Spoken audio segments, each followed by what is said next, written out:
প্ৰিয় দৰ্শকসকল, মনোদেৱী অন্য এটা ভিডিঅ'লৈ আপোনালোক স্বাগতম জনাইছোঁ। আমাৰ যিহেতু ট্ৰেইনিঙত কৈছিল যে এখন বিগ বুক বনাবলৈ, তাৰ অনুপাতে এখন মই বিগ বুক বনাইছোঁ।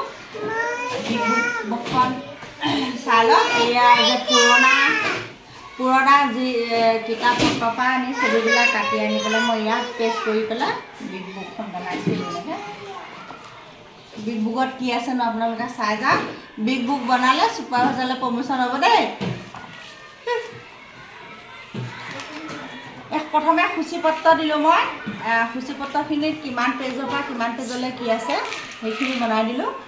তাৰপিছত মই সেই পুৰণা পুৰণা কিতাপৰ পৰাই আনি পেলাই, যিহেতু LP স্কুল মোৰ লগত হেৰি হৈ আছে, মানে মই LP স্কুলৰ কেম্পাছতে আছোঁ, গতিকে তাৰ পুৰণা কিছুমান কিতাপৰ পৰা মই কিছুমান ছবি কাটি আনি দিলোঁ। এইটো আম গছ, আম যিহেতু ৰাষ্ট্ৰীয় ফল, আমৰ ওপৰত এটা মই কবিতা লিখিলোঁ। আম ৰাষ্ট্ৰীয় ফল সকলোৱে জানা, পকা আমবোৰ বাছি খোৱা, হালধীয়া পকা ফল বেছিকৈ খাবা, নিৰোগী সবল হৈ থাকিবা জানা। এইটো কবিতা এটা লিখিলোঁ মই।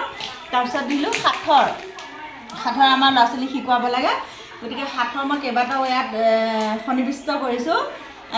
নাৰিকলজোপাত নদ নদী শুকাই গ'ল, গছৰ আগত পানী ৰ'ল, আমাৰ শিশুহঁতে জানে। কপাহ বগা গাখীৰ বগা আৰু বগা কি, দীঘল ঠেঙেৰে মাছ বিচাৰে যি, এইটো সকলোৱে জানে ন। তাৰপিছত তেনেকৈ গোটেইখিনি ক'লেতো ভিডিঅ'টো বৰ দীঘলীয়া হ'ব, গতিকে মই অলপ কৈ দিছোঁ। তাৰপিছত ৰেডিঅ'টো আছে, ঘৰ আছে, দুৱাৰ নাই, মাত আছে, মানুহ নাই, এইকেইটা সাঁথৰ। তাৰপিছত এইখিনিলৈকে মই সাঁথৰ লিপিবদ্ধ কৰিলোঁ। তাৰপিছত এইফালে আহিলে এতিয়া সাধু মই কেইবাটাও সাধু ইয়াত লিখিছোঁ। সেই পুৰণা পেপাৰ বা কিবা বহি কিতাপৰ পৰা কাটি আনি পেলাই ছবিবোৰ এনেকৈ আঁকিছোঁ। ছবি আঁকিবলৈ মোৰ আৰু ধৈৰ্য নাই, মানে কি মই ইমান নাজানো ছবি আঁকিবলৈ। সেইকাৰণে মই পুৰণা কিতাপসমূহৰ পৰা এই ছবিখিনিত কাটি আনি পেলাই ইয়াত লগাইছোঁ। এইটো সাধু, এটা কপৌ এটা পৰুৱা। পৰুৱা আৰু কপৌটো আপোনালোকে জানেই আৰু। আমি আগতে ক্লাছ 6ত পাইছিলোঁ CTO তোতা হিন্দী বুলিবলৈ। তাত পৰুৱা আৰু কপৌ চৰাইটো তেতিয়া ভাটৌ আছিল। ভাটৌ চৰাই সাধুটো আমি কৈছিলোঁ যে এজনে আনজনক সহায় কৰা, এইটো আপোনালোকে জানে। আৰু এটা হাতী পোৱালি আৰু এজন দোকানী। এই হাতী পোৱালিটো এদিন নদীত পানী খাবলৈ গৈছিল। তেনেকৈ ৰাস্তাতে এজন দোকানী পালে, দোকানী দেখিলে, দোকান এখন দেখিলে, দোকানত পকা কল আছিলে। সেই কলটোক যেতিয়া হাতী পোৱালিটোৱে খাবলৈ ল'লে, তেতিয়া দোকানীজনে কি ক'লে, নামস্থ বাৰীডাল আনি পেলাই হাতী পোৱালিটোক খেলি পঠিয়ালে। তেতিয়া হাতী পোৱালিটোক খং উঠি পেলাই আকৌ নদীলৈ গৈ পেলাই সুৰত পানী এসোপা ভৰাই আনি এই দোকানীজনৰ গাত ছটিয়াই দিলে। তেতিয়া দোকানীজনে হাঁহি উঠিলে বা ভয়ো খালে, যেতিয়া দোকানীজনে হাতী পোৱালিটোক কল খাবলৈ দিলে, আৰু হাতী পোৱালিটোৱে কল খাই আনন্দ মনেৰে গুচি গ'লগৈ। তেনেকৈ আৰু এটা বগলী আৰু মৌৰা চৰাই বন্ধু আছিলে। তাৰপিছত দুইজনীয়ে কথা পাতে। এই মৌৰা চৰাই খুব ফুটনি মাৰে, তাইৰ ৰংটো ধুনীয়া দেখিবলৈ, পাখিবিলাক খুব শুৱনি। সেইকাৰণে বগলীয়ে মনতে ভাবিলে, এদিন মই এটা পৰীক্ষা কৰোঁ। বগলীয়ে ক'লে, আমি দুয়োজনী বহুত দূৰলৈ আকাশলৈ উৰি যাওঁ, ব'লা। বগলীয়ে মৌৰা চৰাই যেতিয়া উৰিবলৈ চেষ্টা কৰিলে, বগলীটো বহুত দূৰলৈ গ'লগৈ। মৌৰা চৰাইটো বেছি দূৰ উৰিব নোৱাৰিলে। তেতিয়া বগলীয়ে ক'লে, তোমাৰনো ইমান ধুনীয়া পাখিখিনি থাকি কি লাভ আছে? তুমি যদি উৰিবই নোৱাৰা, দেখিব ধুনীয়া হ'লে নহ'ব ন। মানে কি, এই মৌৰা চৰাইজনীৰ অহংকাৰখিনি বগলীয়ে শেষ কৰিলে। তেনেকৈ সাধু কেইবাটাও আছে।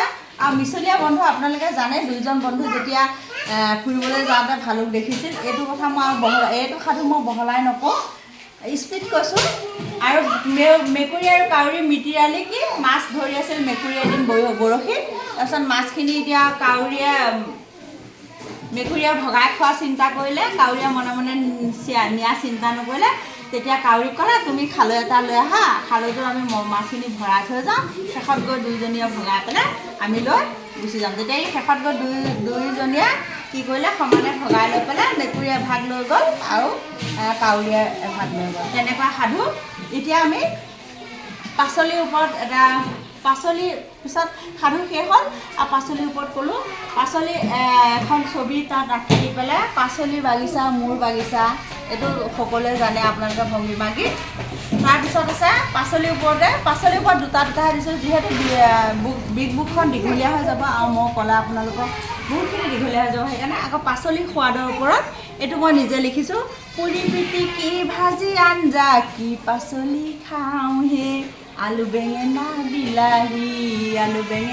বিলাহী এইটো মই ইউটিউবত দি থৈছোঁ আপোনালোকে চাবা পাচলি সোৱাদৰ ওপৰত এটা ভংগীমা গীত তাৰপিছত আহিল ফলৰ ওপৰত জানে ফল নানা সোৱাদৰ ফল খালে আমাৰ গাত হয় বহু গ'ল কল কঁঠাল নাৰিকল বেল অমিতা এইটো মই নিজে লিখিছোঁ আপোনালোকে মোৰ ইউটিউবত দিয়াহে আছে চাব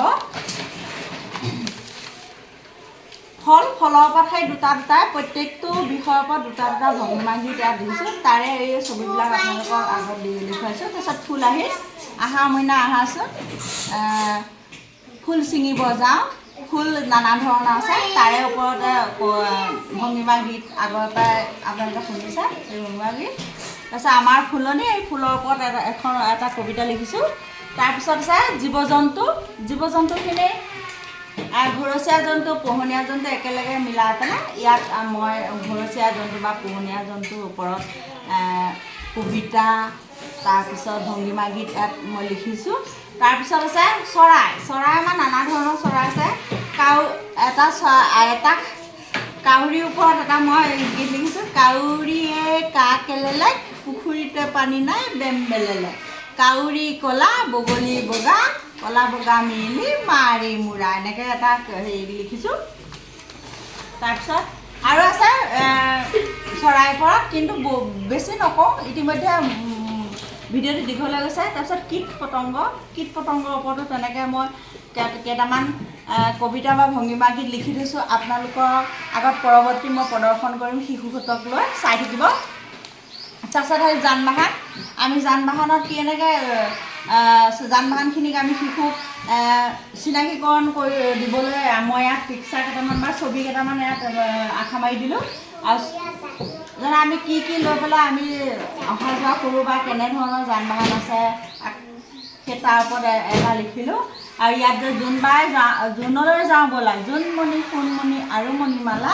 জোনবাই দেশলৈ যাবা নেকি ব'লা এইটো মই কবিতাটো ইয়াত লিখি দিছোঁ মানে কি ইয়াতো কিতাপতে আছে তাৰপৰা কাটি আনি পেলাই ইয়াত পেষ্ট কৰি দিছোঁ আপোনালোকে দিব যদি এলাহ হয় এইবিলাক আঁকি বাকি থাকিবলৈ তাৰপিছত জীৱিকা আমাৰ প্ৰত্যেকৰ জীৱিকা আছে জীৱিকা ডক্তৰ খেতিয়ক শিক্ষক নাৰ্ছ তাৰপিছত তাঁত বোৱা কঁহাৰ পুলিচ এইবিলাক দৰ্জী বিভিন্ন জীৱিকা এইবিলাকৰ থ্ৰুৱেদি মানে মানুহে জীৱন ধাৰণ কৰি আছে তাৰপিছত উৎসৱ আমাৰ কি উৎসৱ আছে উৎসৱৰ ওপৰত কেইবাটাও মই কবিতা লিখি থৈছোঁ এতিয়াই পঢ়ি নুশুনা বেলেগ দিনা ইউটিউবত দি দিম মই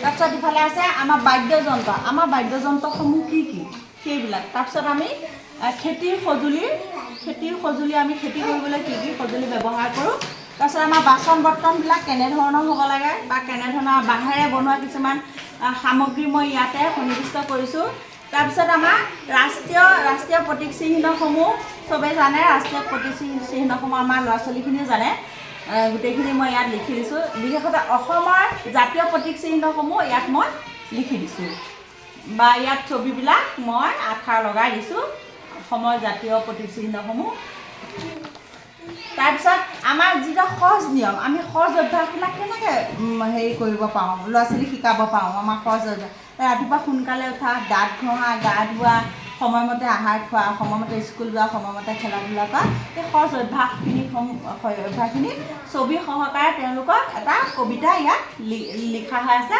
সেই কবিতাটো মই ইয়াত লিপিবদ্ধ কৰিছোঁ তাৰপিছত আছে আমাৰ আকাশৰ ওপৰত আমি আমি আকাশত কি দেখা পাওঁ চন্দ্ৰ সূৰ্য ৰামধেনু ডাৱৰ বেলি এইবিলাক দেখা পাওঁ এইবিলাক আৰু মই লিখিবলৈ আছে ইয়াত মই লিখিবলৈ সন্নিৱিষ্ট কৰিছোঁ যিহেতু আমাৰ ইণ্টাৰ্ণশ্বিপ বোলে 2 ছেপ্টেম্বৰৰ পৰা আৰম্ভ হৈছে গতিকে ইণ্টাৰ্ণশ্বিপ হ'বলৈ আৰম্ভ হ'ল সেইকাৰণে মই ততাতৈয়াকৈ বিগ বুকখন বনালোঁ আপোনালোকৰ নিজে ভাবি চিন্তি আপোনালোকৰ মতেৰে বিগ বুকখন বনাব ইণ্টাৰ্ণশ্বিপৰ কাৰণে আৰু আপোনালোকে বিভিন্ন বিষয় ইয়াত সন্নিৱিষ্ট কৰিব পাৰে মই আৰু কেইটামান কৰিম সাজপাৰ আৰু তেনেকৈ আৰু অলপমান আছে মই ভাবি থৈছোঁ ইয়াত সন্নিৱিষ্ট কৰিম আপোনালোকেও কৰিব আৰু আমি অংগনবাড়ী এনেকৈ কাম কৰি যাব লাগিব ন আমাক চুপাৰভাইজাৰ দিলেও দিব নিদিলেও নাই আৰু দিম বুলি কৈ আছে মুখ মেলি থাকক চবে বাই বাই বেছি নকওঁ নমস্কাৰ আকৌ পৰৱৰ্তী ভিডিঅ'ত লগ পাম দেই নমস্কাৰ